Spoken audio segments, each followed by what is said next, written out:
Welcome back સમાચાર અમદાવાદમાંથી ભેળસેળ કરતા એકમો સામે કાર્યવાહી શ્રાવણ મહિનામાં ફરાળી વાનગીઓ બનાવતા એકમોમાં ચેકિંગ શહેરના 7 પૈકી 5 ઝોનમાં ચેકિંગ કરવામાં આવ્યું બટાકા વેફર બફળા અને ફરાળી ચેવડાનું વ્યાપક પ્રમાણમાં વેચાણ થતું હોય છે સરદાર પટેલ સ્ટેડિયમ વિસ્તારમાં આવેલા ફરસાણના એકમોમાં તપાસ બોડી વોર્ન કેમેરા સહિત સાધનો સાથે સઘન ચેકિંગ કરાયું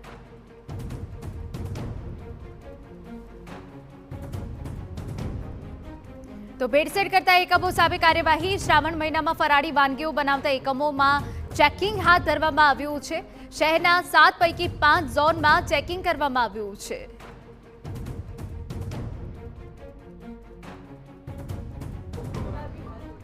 તહેવારોની મોસમમાં લોકોના સ્વાસ્થ્ય સાથે કોઈપણ પ્રકારના છેડા ન થાય તેની તકેદારી છે તે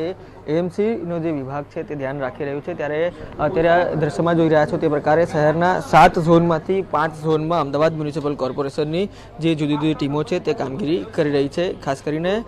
જે પ્રકારે ફરસાણ અને મીઠાઈ સહિતની જે વાનગીઓ હોય તેના ઉપર અત્યારે ચેકિંગ છે તે કોર્પોરેશનના અધિકારીઓ દ્વારા કરવામાં આવી રહ્યું છે ફૂડ સેફ્ટી ઓફિસર આપણી સાથે હાજર છે સીધા તેમની સાથે વાત કરીશું સર કયા પ્રકારની તકેદારી અને કામગીરી અત્યારે કરવામાં આવી રહી છે શ્રાવણ માસના પવિત્ર તહેવારો દરમિયાન નાગરિકોને શુદ્ધ ફરાળી ખાદ્ય પદાર્થ મળી રહે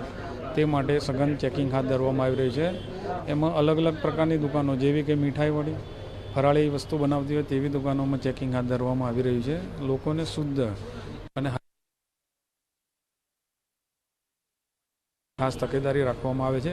જરૂર પડે નમૂના લઈને પબ્લિક હેલ્થ લેબોરેટરીમાં તપાસ અર્થે મોકલી આપવામાં આવે છે ખાસ કરીને તહેવારોની મોસમ શરૂ થઈ ચૂકી છે અને આ પ્રક્રિયા છે તે કયા પ્રકારની જે એની આખી પ્રોસેસ હોય છે કેટલા સમયમાં તેનું પરિણામ આવતું હોય છે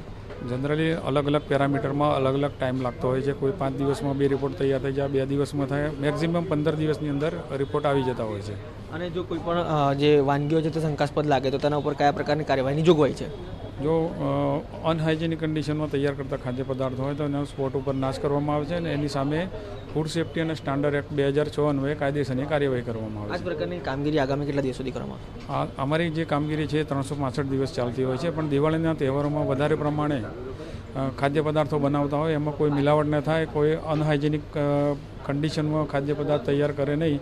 એના માટેની ખાસ અમારી તકેદારી રાખવામાં આવતી બિન આરોગ્યપ્રદ સ્થિતિમાં કોઈ પણ વાનગીઓ વેચાય નહીં લોકો સુધી પહોંચે નહીં તેના માટે અત્યારે તંત્રના પ્રયાસ છે અને જો આવું કંઈ શંકાસ્પદ જણાશે તો તે ફૂડનો નાશ કરવામાં આવશે ન માત્ર એટલું પરંતુ તે દુકાનદાર સામે કાર્યવાહી પણ કરવામાં આવશે આ પ્રકારની કાર્યવાહી અત્યારે એએમસી દ્વારા કરવામાં આવી રહી છે કેમેરા પર્સન અરવિંદ સોલંકી સાથે રોનક વર્મા TV9 અમદાવાદ।